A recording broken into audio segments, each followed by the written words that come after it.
여기서 가세요, 여보. 잘 다녀오시오. 하고 한국을 안 하시니까. 가. 다녀와요, 여보. 멋있네.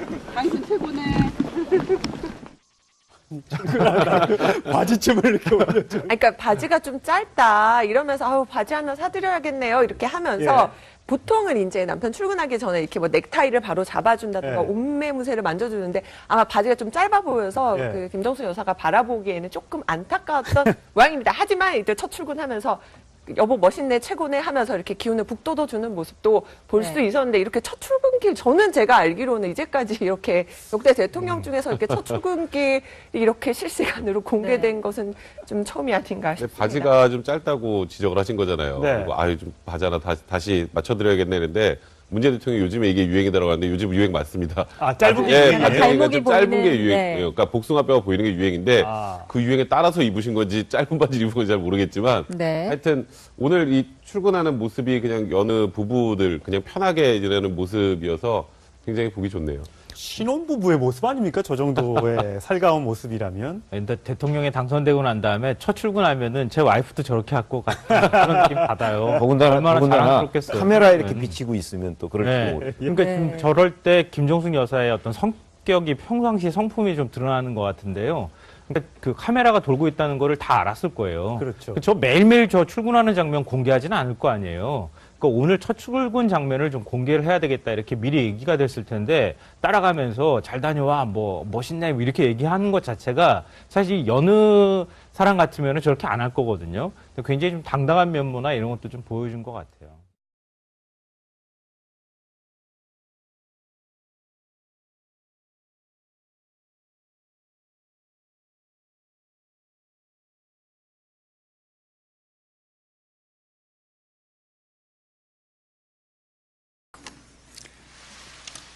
존경하는 국민 여러분, 정세균 국회의장님, 국회 개헌특위 이주영 위원장님과 위원 여러분, 김은기, 김형호, 김선옥 자문위원장님과 자문위원 여러분, 지금 대한민국의 시대적 과제라고 할 수 있는 개헌을 실현하기 위해 노고가 많으십니다.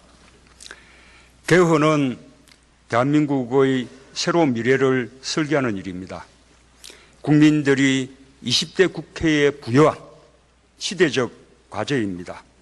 국회 개헌특위가 역사에 대한 엄중한 책임감으로 무거운 소임을 다해 주시기를 부탁드립니다. 저는 개헌에 관해 여러 차례 의견을 밝힌 바 있습니다. 지난 18대 대선에 이어 최근에도 개헌의 주요 내용과 추진 방향에 대해 국민들께 소상하게 제 의견을 밝혀왔습니다. 그러나 안타깝게도 정치권 일각에서는 개헌 논의를 정략적 수단으로 이용했습니다. 개헌을 매개로 한 제3지대를 이야기하고 대선 전 개헌을 주장하면서 충실한 개헌을 염원하던 국민들의 뜻과 다른 모습을 보였습니다. 저는 이러한 모습들이 개헌에 도움이 되기는커녕 오히려 개헌의 순수성에 대한 국민들의 신뢰를 훼손했다고 생각합니다. 헌법은 대한민국의 존립 근거입니다. 국가와 국민이 또 국민과 국민이 맺은 최고 수준의 약속입니다. 따라서 개헌 논의는 처음부터 끝까지 철저하게 국민의 뜻을 존중해야 한다는 것이 저의 생각입니다. 제가 생각하는 새로운 대한민국을 향한 개헌의 3대 원칙을 말씀드리겠습니다. 첫째, 국민 중심 개헌이어야 합니다. 국민이 대한민국 헌법의 주인이며 국민이 개헌의 최종 결정권자입니다. 그러나 불행하게도 우리 국민은 헌법의 제정과 개정에 단 한 번도 제대로 참여한 경험이 없습니다.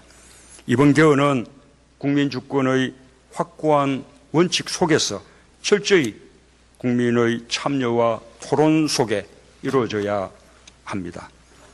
둘째, 분권과 협치의 개헌을 해야 합니다. 1987년 개헌은 삼권 분립의 헌정체제를 정립했습니다. 그러나 대통령과 국회의 권한, 중앙과 지방의 권한은 균형을 이루지 못했습니다. 더 이상 방치할 수 없는 심각한 상황이 되었습니다. 이제 분권을 통해 대통령과 국회, 중앙과 지방의 균형을 맞추어야 합니다.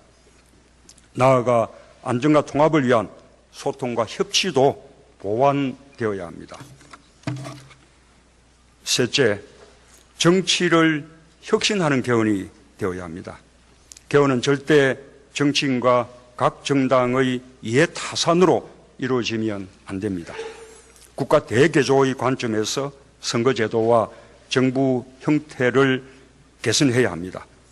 1987년 국민들이 직선제 개헌을 쟁취한 역사를 존중하되 보다 항구적인 정치체제를 마련해야 합니다. 제가 공약하는 국민 주권시대를 향한 개헌의 5대 주요 내용을 말씀드리겠습니다. 첫째, 새 헌법 전문에 부모항쟁과 5.18 광주민주화운동, 6월 민주항쟁, 촛불항쟁의 정신을 새겨야 합니다. 3.1운동으로 건립된 대한민국 임시정부의 법통과 불의에 한거한 4.19 민주이념을 개성한다는 현행 헌법에 더해져야 합니다. 마침 내일은 임시정부가 수립된 지 98주년을 맞는 날입니다. 우리 국민의 자랑스러운 역사를 추가하고 이를 후손들에게 전하는 것은 지극히 당연한 것입니다. 헌법 전문에 자랑스러운 민주화운동의 역사를 추가함으로써 민주공화국이 추구하는 가치와 지향을 분명히 할 수 있습니다. 둘째, 사회의 변화를 반영해 국민 기본권을 강화해야 합니다. 1987년 헌법 개정은 민주화의 성과였습니다. 그러나 독재 권위주의 시절의 유산을 완전히 청산하지 못했습니다. 권력기관의 과도한 권한은 국민의 기본권을 침해할 수 있습니다. 과감히 개폐해야 합니다. 지난 30년간 국민의 삶은 천지개벽의 수준으로 바뀌었습니다. 이러한 시대의 변화를 반영해야 합니다. 전부 인권적 성격의 권리는 국민의 권리가 아니라 모든 사람의 권리로 그 표현을 바꾸어 외국인도 그 권리를 보장받아야 합니다. 호칭의 편견부터 걷어내야 합니다. 신체 장애자는 마땅히 장애인이 되어야 합니다. 여자는 여성이어야 하며 근로자도 노동자가 되어야 합니다. 이렇게 해야 인권과 기본권의 대전환이 시작됩니다. 생명권, 안정권, 성평등권을 제대로 보장하고 어린이, 청소년, 노인, 장애인, 다문화 가정의 권리와 정보 기본권을 신설해야 합니다. 차별금지의 사유를 확대해야 합니다. 권위주의 시대의 유산으로 남아있는 기본권 규정들도 개편되어야 합니다. 국가인권위원회를 헌법기관으로 만들어 인권국가로 나아가야 합니다. 국민 참여의 문을 활짝 열어 국민 발언권, 국민 투표권, 국민 소환권을 강화해야 합니다. 언론의 자유는 최대한 인정하되 언론사의 공공성과 사회적 책임도 강화해야 합니다. 정경유착과 재벌 비리의 단절을 위해 기업 활동의 자유는 충분히 보장하되 기업의 사회적 책무를 제고해야 합니다. 셋째, 4년 중임 대통령제로의 개헌은 5년 단임제의 폐해를 극복하는 길입니다. 긴 호흡의 국정운영과 장기적 비전의 실행이 가능해집니다. 국정운영의 책임성과 안정성을 높이자는 것이 국민과 정치권의 일치된 요구입니다. 대통령 선거에서는 결선 투표제를 시행하고 국회의원 선거에서는 비례성이 제대로 반영되도록 선거제도를 개편해야 합니다. 선거제도의 개혁이 지역구도를 타파하는 길입니다. 독점적 정당 구조의 개혁과 함께 국민 통합을 이루는 지름길입니다. 넷째, 지방분권, 균형발전 개헌을 해야 합니다. 중앙정부로 초집중된 권한을 지방정부로 담대하게 이양하기 위한 헌법적 조치들이 취해져야 합니다. 자치입법권, 자치행정권, 자치재정권, 자치복지권의 4대 지방자치권을 보장해야 합니다. 민생 치안 역시 지방정부의 역할을 주어야 합니다. 지방자치단체를 지방정부로 개칭해야 합니다. 지방정부의 종류와 계층을 헌법적으로 규정하고 보충성의 원칙이 선언되어야 합니다. 제주도와 세종시를 연방제 수준의 자치분권 시범지역으로 선정할 필요가 있습니다. 시도지사가 참여하는 시도지사 자치국무회의를 신설해야 합니다. 정치 행정수도의 세종시 이전도 개헌안 준비 과정에서 국민의 의사를 물어 찬성이 높을 경우 개헌 내용에 포함시킬 것입니다. 다섯째, 상권 분립 속에서 협치를 모색해야 합니다. 제왕적 대통령의 절대적 권한을 조정하고 국회와 사법부와 균형이 있는 협치를 가능하게 해야 합니다. 책임 총리제, 책임 장관제를 시행하고 책임 총리가 국무위원 재청권과 해임 건의권을 실질적으로 행사하도록 하여 대통령의 권한을 분산시켜야 합니다. 국회의 권한을 강화하기 위해 정부 입법을 최소화하여 국회가 입법권을 충분히 행사하도록 해야 합니다. 모든 장관 임명에 있어 국회의 동의를 얻도록 해야 하고 정부 제출의 예산안 총액 내에서 국회가 항목과 금액을 조정할 수 있는 권한도 검토해 보아야 합니다. 검찰을 비롯 국정원, 경찰, 국세청, 공정거래위원회 등의 민주적 통제를 분명히 하고 권력기관 인사에서부터 그 독립성과 중립성을 강화해야 합니다. 감사원의 회계감사 기능을 국회로 이관하는 것도 검토해야 합니다. 사법부의 독립성과 민주성을 높이기 위해 헌법기관 인사에 대한 대법원장의 권한을 조정하고 대법원장에게 집중되어 있는 법관 인사권을 개혁함으로써 법관의 독립성을 강화해야 합니다. 대법관과 헌법재판관의 선발에 민주적 절차를 강화하는 방안도 검토할 필요가 있습니다. 언제 어떻게 개헌을 추진할 것인지에 대해 말씀드리겠습니다. 1987년 헌법을 개정한 지 30년. 이제 국민들께서는 민주공화국의 새로운 헌법을 원하고 계십니다. 개헌은 다음 정부와 대통령의 가장 큰 과제 중에 하나입니다. 저는 일관되게 합리적인 개헌 일정을 말씀드려 왔습니다. 우선 이번 대통령 선거에서 모든 후보들이 개헌의 주요 내용과 일정을 공약하고 국민들께 평가받아야 합니다. 저는 대선 후 정부에도 개헌특별위원회를 구성하고 산하에 국민들의 의견을 대대적으로 수렴하기 위한 국민 참여 개헌 논의기구를 설치할 것입니다. 국민의 의견이 충분히 수렴된 국회의 논의도 존중하고 국회와 긴밀히 협력해서 반드시 개헌을 성공시키겠습니다. 국민의 공론이 모아지면 제가 공약한 개헌 내용을 고집하지 않고 국민의 의견에 따를 것입니다. 국회가 2018년 내년 초까지 개헌안을 통과시키고 6월 지방선거에서 국민투표에 붙이면 개헌이 완성됩니다. 헌정체제의 안정성을 위해 새 헌법에 의한 4년 중임의 대통령제 시행은 차기 대통령 선거를 2022년 전국 동시 지방선거와 동시에 치르게 하여 이때부터 적용하는 것이 타당하다고 생각합니다.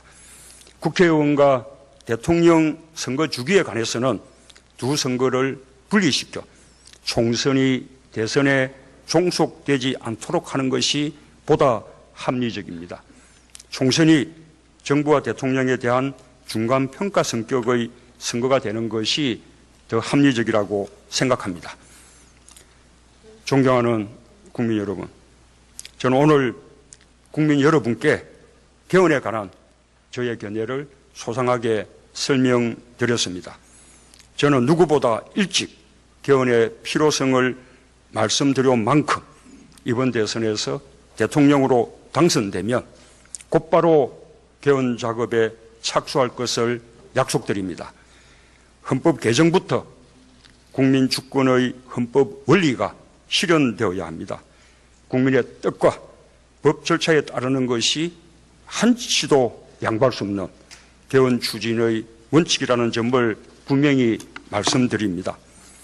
국민을 위한 개헌, 새로운 대한민국을 향한 개헌, 저 문재인이 앞장서고 책임지겠습니다. 다시 한번 오늘 자리를 마련해 주신 국회 개헌특위에 감사드립니다. 경청해 주셔서 감사합니다.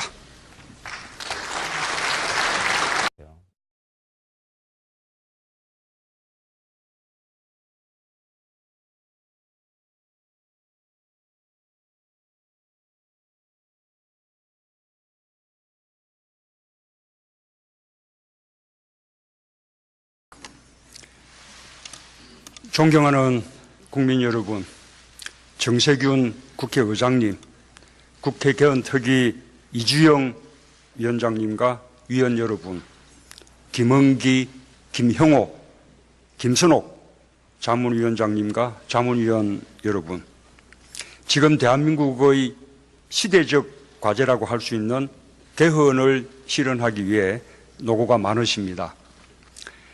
개헌은 대한민국의 새로운 미래를 설계하는 일입니다. 국민들이 20대 국회에 부여한 시대적 과제입니다. 국회 개헌특위가 역사에 대한 엄중한 책임감으로 무거운 소임을 다해 주시기를 부탁드립니다. 저는 개헌에 관해 여러 차례 의견을 밝힌 바 있습니다.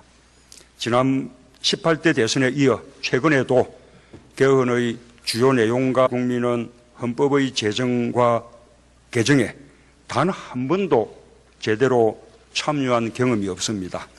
이번 개헌은 국민 주권의 확고한 원칙 속에서 철저히 국민의 참여와 토론 속에 이루어져야 합니다.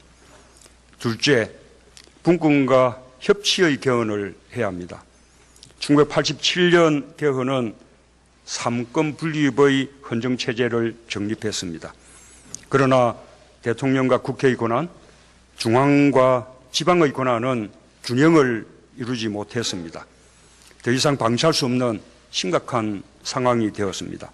이제 분권을 통해 대통령과 국회, 중앙과 지방의 균형을 맞추어야 합니다. 나아가 안정과 통합을 위한 소통과 협치도 보완되어야 합니다. 셋째, 정치를 혁신하는 개헌이 되어야 합니다. 개헌은 절대 정치인과 각 정당의 이해 타산으로 이루어지면 안 됩니다. 국가 대개조의 관점에서 선거제도와 정부 형태를 개선해야 합니다. 모양입니다. 하지만 이제 첫 출근하면서 여보 멋있네 최고네 하면서 이렇게 기운을 북돋워 주는 모습도 볼 수 있었는데 이렇게 첫 출근길 저는 제가 알기로는 이제까지 이렇게 역대 대통령 중에서 이렇게 첫 출근길이 이렇게 실시간으로 공개된 것은 좀 처음이 아닌가 싶습니다. 바지가 좀 짧다고 지적을 하신 거잖아요. 네. 아유 좀 바지 하나 다시 맞춰드려야겠네 했는데 문재인 대통령이 요즘에 이게 유행이라고 하는데 요즘 유행 맞습니다. 아, 짧은 게 예, 유행이에요? 바지가 발목이 좀 짧은 보이는, 게 유행이에요. 네. 그러니까 복숭아뼈가 보이는 게 유행인데 아. 그 유행에 따라서 입으신 건지 짧은 바지를 입은 건지 잘 모르겠지만 네. 하여튼 오늘 이 출근하는 모습이 그냥 여느 부부들 그냥 편하게 지내는 모습이어서 굉장히 보기 좋네요. 신혼부부의 모습 아닙니까? 저 정도의 살가운 모습이라면. 근데 대통령에 당선되고 난 다음에 첫 출근하면은 제 와이프도 저렇게 갖고 그런 느낌 받아요. 얼마나 자랑스럽겠어요. 카메라에 이렇게 네. 비치고 있으면 또 그럴 네. 줄 모르겠어요. 그러니까 네. 좀 저럴 때 김정숙 여사의 어떤 성격이 평상시 성품이 좀 드러나는 것 같은데요. 그러니까 그 카메라가 돌고 있다는 거를 다 알았을 거예요. 그렇죠. 저 매일매일 저 출근하는 장면 공개하지는 않을 거 아니에요. 그러니까 오늘 첫 출근 장면을 좀 공개를 해야 되겠다 이렇게 미리 얘기가 됐을 텐데 따라가면서 잘 다녀와 뭐 멋있네 이렇게 얘기하는 것 자체가 사실 여느 사람 같으면 저렇게 안 할 거거든요. 굉장히 좀 당당한 면모나 이런 것도 좀 보여준 것 같아요. 추진 방향에 대해 국민들께 소상하게 제 의견을 밝혀왔습니다. 그러나 안타깝게도 정치권 일각에서는 개헌 논의를 정략적 수단으로 이용했습니다. 개헌을 매개로 한 제3지대를 이야기하고 대선 전 개헌을 주장하면서 충실한 개헌을 염원하던 국민들의 뜻과 다른 모습을 보였습니다. 저는 이러한 모습들이 개헌에 도움이 되기는커녕 오히려 개헌의 순수성에 대한 국민들의 신뢰를 훼손했다고 생각합니다. 헌법은 대한민국의 존립 근거입니다. 국가와 국민이 또 국민과 국민이 맺은 최고 수준의 약속입니다. 따라서 개헌 논의는 처음부터 끝까지 철저하게 국민의 뜻을 존중해야 한다는 것이 저의 생각입니다. 제가 생각하는 새로운 대한민국을 향한 개헌의 3대 원칙을 말씀드리겠습니다. 첫째, 국민 중심 개헌이어야 합니다. 국민이 대한민국 헌법의 주인이며 국민이 개헌의 최종 결정권자입니다. 그러나 불행하게도 우리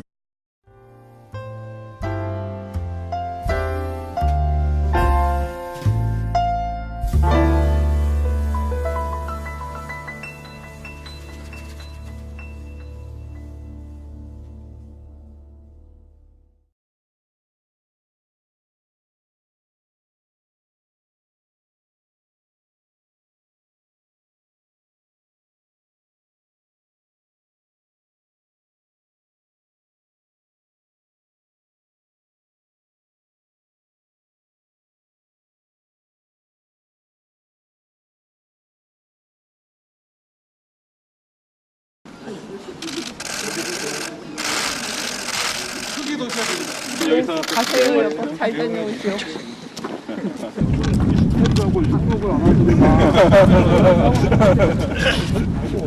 가. 다녀와요, 여보. 멋있네. 당신 최고네. 바지춤을 이렇게 올려줘. 그러니까 바지가 좀 짧다 이러면서 아우 바지 하나 사드려야겠네요 이렇게 하면서 보통은 이제 남편 출근하기 전에 이렇게 뭐 넥타이를 바로 잡아준다든가 옷매무새를 만져주는데 아마 바지가 좀 짧아 보여서 그 김정수 여사가 바라보기에는 조금 안타까웠던